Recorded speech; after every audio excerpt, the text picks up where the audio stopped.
La palabra del Señor dice de la siguiente manera: despedida la multitud, subió al monte a orar aparte, y cuando llegó la noche estaba allí solo. Y ya la barca estaba en medio del mar, azotada por las olas, porque el viento era contrario. Mas a la cuarta vigilia de la noche, Jesús vino a ellos andando sobre el mar, y los discípulos, viéndole andar sobre el mar, se turbaron diciendo: ¡un fantasma! Y dieron voces de miedo. Pero enseguida Jesús les habló diciendo: tened ánimo, yo soy, no temáis. Entonces le respondió Pedro y dijo: Señor, si eres tú, manda que yo vaya a ti sobre las aguas. Y él dijo: ven. Y descendiendo Pedro de la barca, andaba sobre las aguas para ir a Jesús. Pero al ver el fuerte viento tuvo miedo, y comenzando a hundirse, dio voces diciendo: Señor, sálvame. Al momento Jesús extendió la mano y asió de él, y le dijo: hombre de poca fe, ¿por qué dudaste? Amén. Palabra de Dios. Una de las cosas que más me sorprende es la confianza que un niño tiene en sus padres cuando estos le han inspirado pues esa confianza. En alguna ocasión estábamos, hace muchos años, la familia, en el templo, y Caleb tenía poco más de año y medio, y en medio de sus juegos se subió a la plataforma del templo, que no era muy alta. Tendría acaso 1,20 m quizá, 1,30 m, obviamente para sobresalir. Y uno de los hermanos, viendo que Caleb estaba jugando en la orilla, teniendo miedo de que se fuera a caer, le extendió las manos y le dijo: ven, hijo, yo te bajo. Y aunque Caleb conocía al hermano, no le extendió los brazos. Cuando yo me di cuenta de lo que estaba pasando, pues me acerqué, extendí los brazos y le hice el ademán de que viniera. Pues apenas le había hecho yo el ademán para que él viniera a mis brazos, cuando él se avienta a mis brazos. Obviamente pues lo agarré, y pues esto generó pues una sonrisa por parte del hermano que había tratado de bajar a Caleb, y me dice pues cómo es que los niños confían en su padre, ¿no? Cómo era la confianza que, a pesar de que él conocía a ese hermano, no le tuvo la confianza de aventarse y de arrojarse al vacío, porque pensaba que quizá no lo iba a agarrar. Pero cuando su padre llegó, sabía que su padre no lo iba a dejar caer. Y fíjense que durante muchos años hemos aprendido a confiar en diversas cosas. Por ejemplo, cuando usted sube a un puente, usted confía en que el ingeniero que lo construyó lo hizo con la suficiente firmeza como para que el puente no se caiga. Usted simplemente se sube al puente y usted tiene la confianza de que el puente no se va a caer. Ajá. O, por ejemplo, cuando usted sube al transporte público, ¿no? Cuando sube al camión, cuando sube a la combi, usted confía en que el chofer manejará lo mejor posible y que lo llevará a salvo hasta su destino. ¿Qué decir cuando usted va al médico? Confía en que el médico le va a dar la receta indicada para sanar su enfermedad. Y yo quiero preguntarle ahora, ¿cómo es posible que confíe tanto en las personas que muchas veces han fallado, y que han fallado no solamente una, dos, sino una y otra vez? ¿Y cómo es posible que usted no puede confiar en Dios, en su Creador? Miren, dice nuestro pasaje que los discípulos habían sido despedidos para pasar en su barca del otro lado del mar de Galilea. En realidad, si usted ve en el mapa, usted va a ver el mar de Galilea, y usted va a ver que no es precisamente un mar, así se llama, pero es más que nada un lago. Ahora, este mar tiene una particularidad.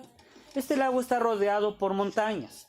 Ahora, el problema que tiene este mar de Galilea es que de repente está muy tranquilo, pero de un momento a otro los vientos pueden entrar, y como está en un valle, los vientos se remolinan y entonces se forman tempestades de un momento a otro, sin que la gente pueda ni siquiera vislumbrar que venía una tormenta.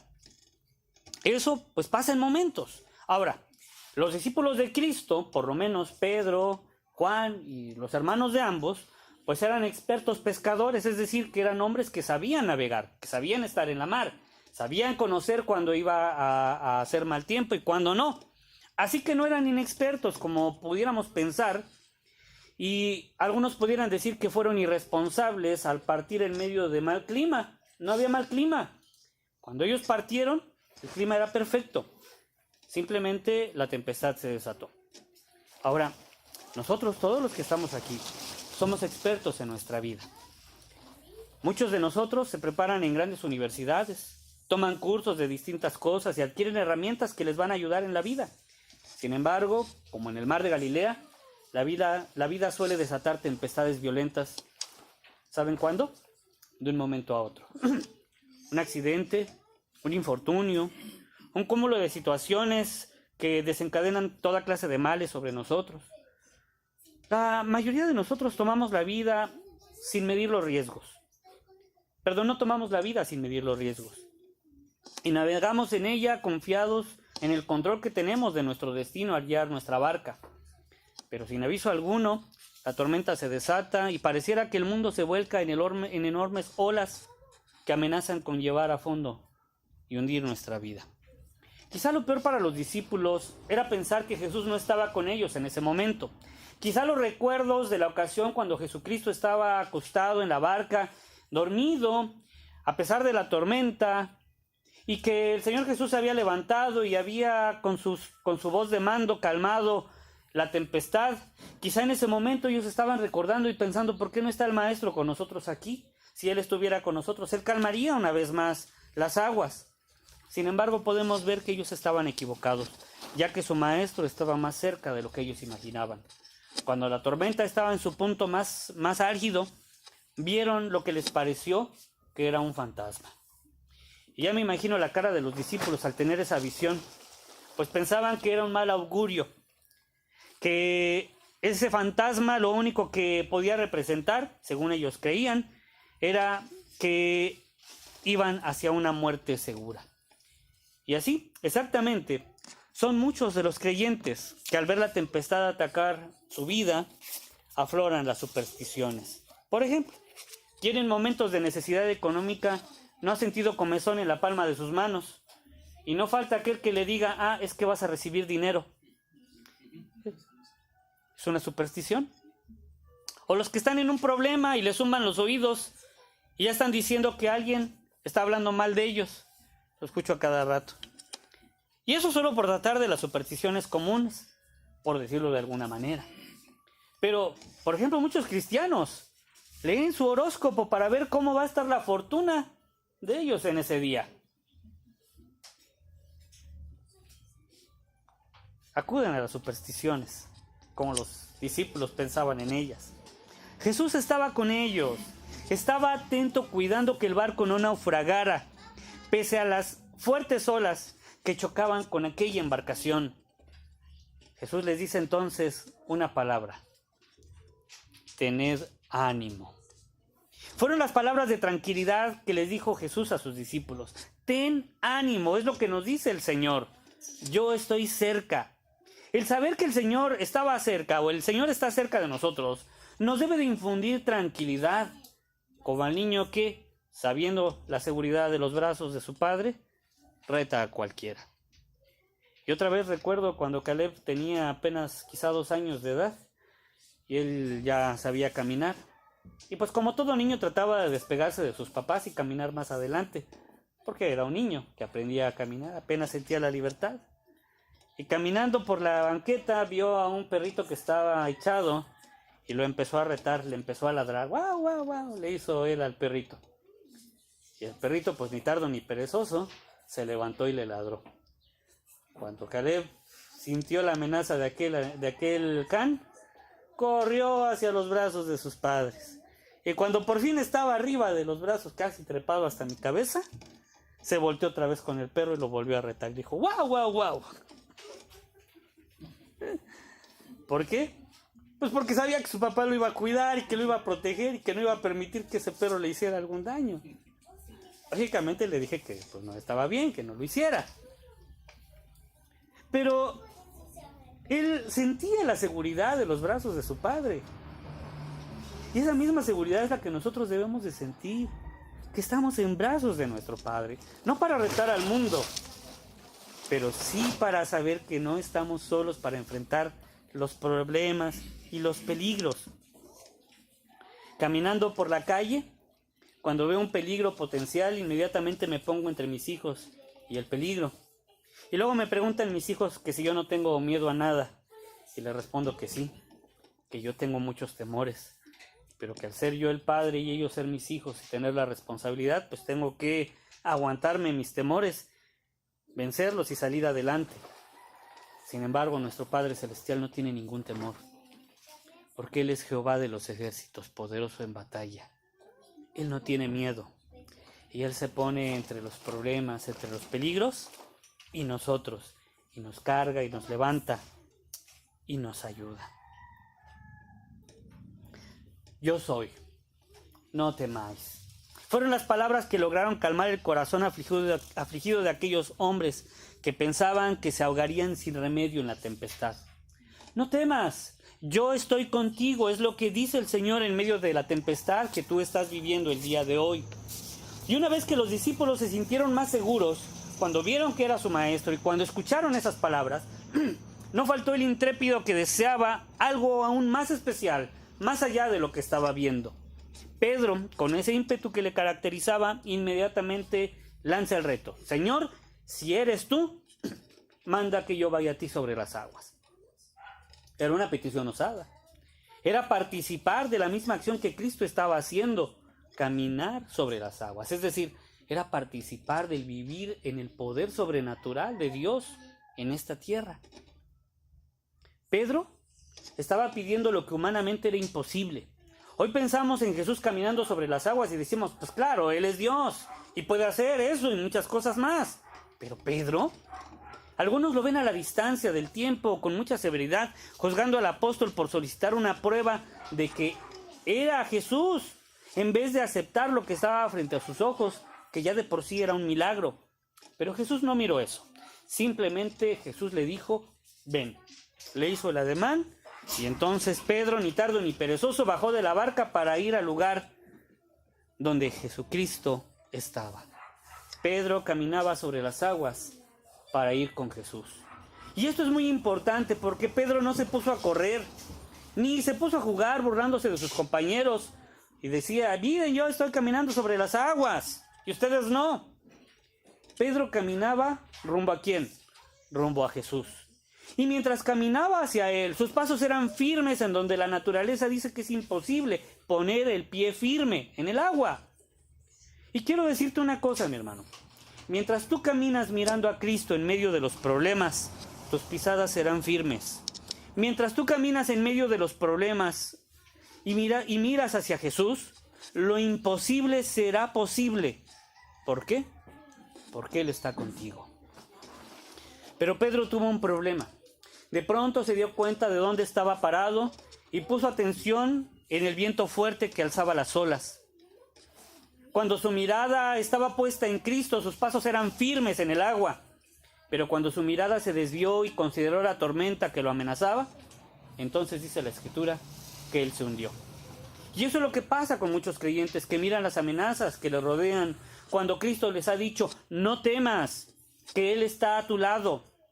Y comienzan a mirar lo grande de sus problemas y comienzan entonces a racionalizar, a pensar en las cosas.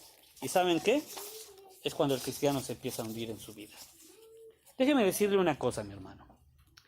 Dios no se mueve por la lógica de usted o la de nadie. A Dios no le importa si los que están a su derredor les parece imposible que en medio de la tempestad Él muestre un milagro para rescatarlo. Dios quiere que usted confíe en Él, aunque la tempestad que azota su vida parezca que le hunda. Pedro consideró su entorno, sintió la fuerza del viento, miró la bravura de las olas, miró lo endeble del lugar en donde él estaba parado, donde él estaba pisando, y creyó más en lo que sus ojos veían y en lo que la lógica dictaba. Creyó más en eso que en la orden autoritaria de Jesús que le había dicho, ven. Fue en ese momento que se hundió en el mar. Pero no solamente se hundió, sino que estaba ahogándose. Algunos piensan que se hundió como si despacito, no, se hundió de tajo. Estaba parado en el agua. Al grado que él se estaba ahogando y gritaba al Señor diciendo, Señor, sálvame, porque se estaba ahogando. La tempestad entonces comenzó a sacudirlo, pues ahora estaba a la deriva como cualquier náufrago sin dónde agarrarse. Y tuvo que clamar por el auxilio del Señor. ¿Y saben una cosa que es verdaderamente hermosa? el Señor Jesucristo no lo abandonó. Porque para el Señor Jesucristo pudo haber sido fácil diciendo, ¿tú creíste? Pues ahora paga las consecuencias de tu incredulidad. Sino que el Señor Jesucristo le extendió la mano. Y ahí, en medio del agua, Cristo parado sobre las aguas y Pedro hundido hasta el cuello, lo toma de la mano y lo saca. Y le dice, hombre de poca fe, ¿por qué dudaste? Si ya habías visto las maravillas de Dios, si ya habías visto lo que Dios puede hacer, ¿cómo puede caber en tu mente la duda de lo que Él puede hacer en tu vida? ¿Por qué después de ver tantas veces su poder sobrenatural y su autoridad sobre la naturaleza misma, aún así dudaste? Y tu temor fue más grande a las circunstancias que tu fe en Dios. Dios obra en la vida de cada uno de los que confiamos en Él. Pero muchas veces el más grande obstáculo de su obra es precisamente la falta de fe de nosotros en medio de los problemas. ¿Cómo es posible que creamos más en los remedios y recomendaciones de otras personas que en la palabra de Dios? Él conoce nuestra vida de tal manera que sabe todo sin excepción alguna y puede, y de hecho lo hace, obrar en nuestro favor de manera verdaderamente milagrosa. Pero confiamos más en los consejos de los hombres, en las palabras de quienes no tienen la menor idea de las tormentas que vivimos, antes que confiar en la palabra de Dios. Quiero decirle que Dios es el único que puede hacer que la tempestad que le rodea se calme. Él es el único que puede hacer milagros en medio de la más violenta crisis de su vida. Por eso debemos creer que nos sacará de la tempestad, aunque todo diga lo contrario. Ya para terminar, quiero contarles esta historia que quizá he contado en muchas otras ocasiones. Se dice que un mecánico manejaba un automóvil modelo T de la marca Ford, el primer automóvil que creó precisamente la compañía Ford. Era un auto viejo, pero él, al ser un buen mecánico, pues tenía la capacidad de ajustar lo que necesitara. Pero en cierta ocasión cuenta la historia que manejando su vehículo, el vehículo se detuvo y el mecánico bajó, abrió el cofre, miró, ajustó algunas cosas, pero el auto no encendía. De pronto una limusina se estacionó al lado y de ella bajó un hombre bien vestido, ya viejo, ya grande el hombre, vestido de una manera elegante, de un sombrero de copa, de guantes blancos. Y este hombre se acercó al mecánico y de una manera amable le dijo al mecánico, ¿necesita ayuda? El mecánico obviamente se admiró de aquel hombre y le dijo lo más cortés posible que no necesitaba ayuda, que él era un buen mecánico y que además pues no quería que él se manchara las ropas elegantes que llevaba. El mecánico batalló con su vehículo y el hombre insistía con ayudarle, pero el mecánico le rechazaba cada vez que éste le decía. De pronto el mecánico se agachó para recoger una herramienta y en ese momento el hombre anciano aprovechó y metió la mano a donde estaba la máquina y con un solo movimiento hizo que el vehículo arrancara. El mecánico se quedó sorprendido, tanto que no pudo decir ni una sola palabra. En cuanto el hombre se dio la vuelta, se subió a su limusina y emprendió otra vez el camino. Aquel mecánico rápido levantó las herramientas y trató de darle alcance, y gracias a una calle que tenía algo de tráfico, lo alcanzó y le dijo, oiga señor, quiero darle las gracias por lo que usted hizo, pero quiero preguntarle una cosa, ¿cómo sabía usted qué era lo que tenía que mover exactamente para arreglar el auto? Y el hombre anciano le miró y le dijo, ¿sabe quién soy yo? No señor, no sé quién es usted. Mi nombre es Henry Ford. Yo construí cada pieza de ese automóvil y sé cómo funciona cada una de ellas. El creador de ese automóvil se había bajado a arreglar uno de sus modelos que estaba averiado. Así nosotros estamos en las manos del creador del universo. Él conoce cada rincón de nuestro ser. Nos hizo con sus manos. Sabe cómo funcionamos y sabe cómo arreglarnos. Así que confiemos en Dios para traer a Él todas nuestras peticiones, que Él sabrá cómo arreglar cada aspecto de nuestra vida. Y las tormentas que nosotros vivamos, no se preocupen, Él está con nosotros. Su palabra es: ten ánimo, yo estoy contigo. Inclina tu rostro y oremos.